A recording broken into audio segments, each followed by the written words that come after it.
नमस्कार मेरे प्यारे मित्रों, कैसे हो आप सभी। I hope you are doing well.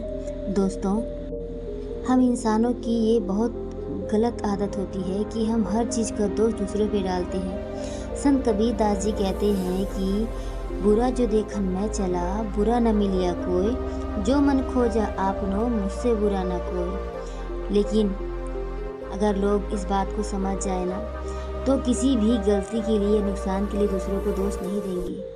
पर ये बात इंसान समझते नहीं है। चाहे कुछ भी हो, कुछ भी गलत होता है उनकी लाइफ में, कुछ भी प्रॉब्लम आती तो हमेशा दूसरों को या फिर अपने पास्ट को उस चीज़ के लिए दोष देते हैं कि ऐसा हो गया, उसने ऐसा किया, इसलिए मेरे साथ ऐसा बुरा हो रहा है।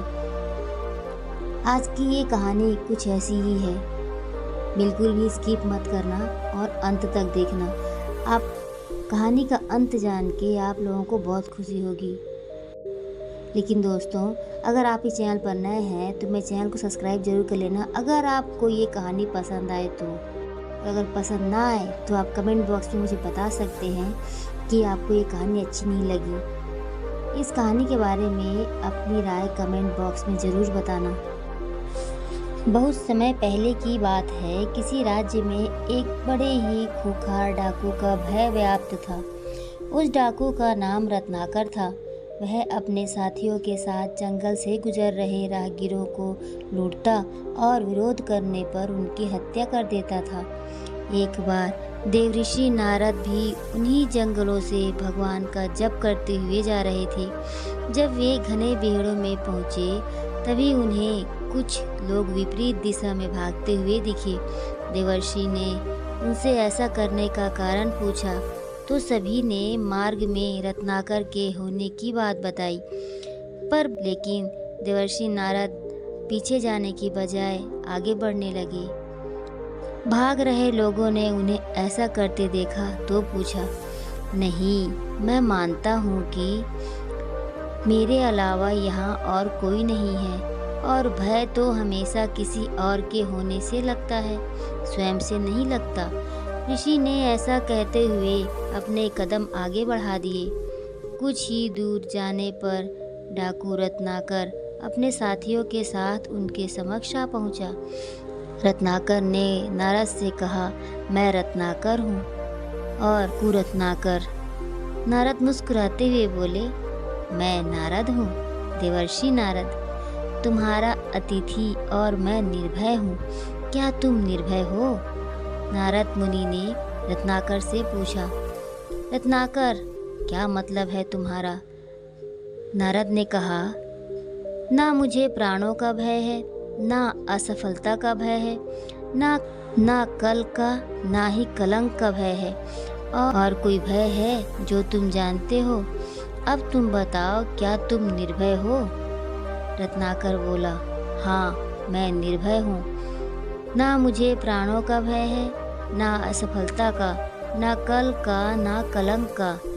फिर नारद बोले, तो तुम यहाँ इन घने जंगलों में छिप कर क्यों रहते हो? क्या तुम राजा से डरते हो? रत्नाकर ने कहा, नहीं। नारद ने फिर पूछा, क्या प्रजा से डरते हो? रत्नाकर ने कहा, नहीं। नारद बोले, क्या पाप से डरते हो? रत्नाकर बोले, नहीं। नारद ने कहा, तो यहाँ छिप कर क्यों रहते हो? यह सुनकर रत्नाकर डाकू घबरा गया और एकटक देवर्षि नारद को घूरने लगा। नारद ने उत्तर में कहा, मैं उत्तर देता हूँ, तुम पाप करते हो और पाप से डरते हो। रत्नाकर हंसते हुए बोला, नारद, तुम अपनी इन बातों से मुझे भ्रमित नहीं कर सकते। ना मैं पाप से डरता हूँ, ना पुण्य से, ना देवताओं से, ना ही दानवों से ही डरता हूँ। ना राजा से डरता हूँ, ना राज्य से, ना दंड से, ना विधान से। मैंने राज्य के साथ द्रोह किया है, मैंने समाज के साथ द्रोह किया है, इसलिए मैं यहाँ इन बेहड़ों में रहता हूँ। ये मेरा प्रतिशोध है। नारद ने कहा, क्या था वो पाप जिससे तुम डरते हो? रत्नाकर ने कहा, मुझे इतना मत उकसाओ कि मैं तुम्हारी हत्या कर दूं। नारद, इतना तो मैं जान ही चुका हूँ कि पाप और पुण्य की परिभाषा हमेशा ताकतवर तय करते हैं और उसे कमजोरों पर थोपते हैं। मैंने साम्राज्यों का विस्तार देखा है, हत्या से, बल से, छल से। मैंने वाणिज्य का विस्तार देखा है, कपट से, अनीति से, अधर्म से। वो पाप नहीं था। मैं सैनिक था, दुष्ट और निर्दयी सौदागरों की भी रक्षा की है मैंने। वो पाप नहीं था। युद्ध में हारे हुए लोगों की स्त्रियों के साथ पशुओं जैसा व्यवहार करने वाले सैनिकों की हत्या की मैंने, तो मैं पापी हो गया। राजा, सेना और सेनापति का अपराधी हो गया। क्या वो पाप था? नारद, दूसरों का पाप अपने पाप को सही नहीं ठहरा सकता रत्नाकर। रत्नाकर चीखते हुए बोले, मैं पापी नहीं हूँ। कहा, कौन निर्णय करेगा? वो जो इस यात्रा में तुम्हारे साथ हैं या नहीं है? जो तुम पाप कर रहे हो, क्या तुम्हारे पत्नी और तुम्हारे परिवारजन या तुम्हारे साथी ही इस पाप के भागीदार बनेंगे? रत्नाकर ने कहा, हाँ, वो क्यों साथ नहीं देंगे?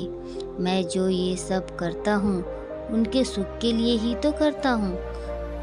तो जो तुम्हारे साथ है उन्हीं को निर्णायक बनाते हैं। जाओ, अपनी पत्नी से, अपने पुत्र से, अपने पिता से, अपने निकट संबंधियों से पूछ कर आओ, जो तुम कर रहे हो क्या वो पाप नहीं है? और क्या वे सब इस पाप में तुम्हारे साथ हैं?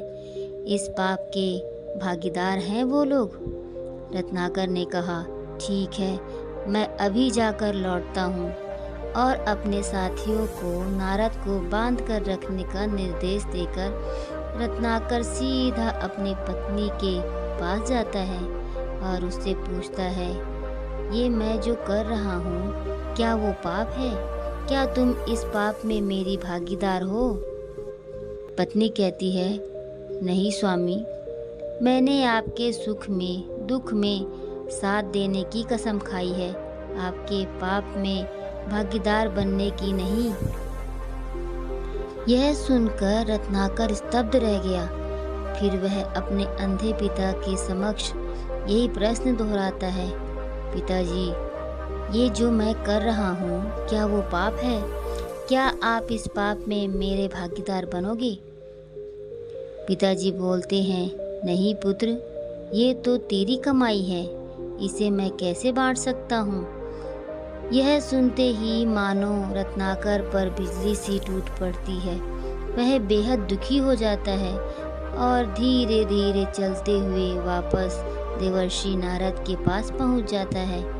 नारद, तुम्हारे साथी मुझे अकेला छोड़कर जा चुके हैं रत्नाकर।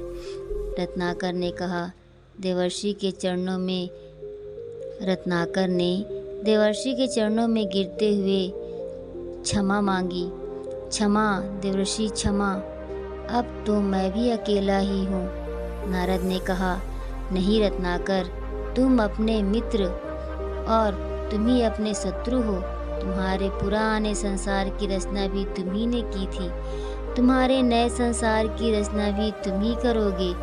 इसलिए उठो और अपने पुरुषार्थ से अपना भविष्य लिखो। नारद जी प्रभु का नाम जपते हुए वहाँ से अपने पथ पर चल दिए। दोस्तों, इस कहानी के बारे में अपनी राय कमेंट बॉक्स में ज़रूर लिखना। मेरे प्यारे मित्रों, इस घटना के पश्चात डाकू रत्नाकर का जीवन पूरी तरह से बदल गया। उसने पाप के मार्ग को त्याग कर पुण्य के मार्ग को अपनाया और आगे चलकर यही डाकू राम कथा का रचयिता महर्षि वाल्मीकि बना। उपनिषदों से ली गई यह कथा बताती है कि मनुष्य असीम संभावनाओं का स्वामी है। जहाँ एक तरफ वह अपने पुरुषार्थ से राजा बन सकता है, तो वहीं अपने आलस्य से रंक भी बन सकता है। वह अपने अविवेक से अपना नाश कर सकता है, तो अपने विवेक से अपना निर्वाण भी। यानी कि हम सब अपने आप में महाशक्तिशाली हैं, पर हम में से ज़्यादातर लोग पूरे जीवन काल में अपनी असीम शक्तियों का एक छोटा सा हिस्सा ही प्रयोग कर पाते हैं। क्यों ना हम भी ठाकुर रत्नाकर की तरह समानता को त्याग कर उत्कृष्टता की ओर बढ़ चले। कहने का मतलब ये है कि हम सभी एक सामान्य जीवन जी रहे हैं, लेकिन अगर हम चाहें, हम ये फैसला करें हमें कुछ ऐसा करना है जो समाज के लिए हितकारी हो, जिससे समाज के लोगों का भला हो, तो हम वो ज़रूर कर सकते हैं। बस देरी इस बात की है कि हम इसके लिए फ़ैसला कब लेते हैं। दोस्तों, अगर आपको ये कहानी अच्छी लगी हो तो चैनल को सब्सक्राइब करके बेल आइकन को प्रेस कर देना, ताकि मेरे आने वाले वीडियोज़ की नोटिफिकेशन आपको इजीली मिल सके। और अगर ज़्यादा अच्छी लगी हो तो दोस्तों के साथ शेयर भी कर देना। Thank you so much for watching. Take care of yourself, keep learning guys.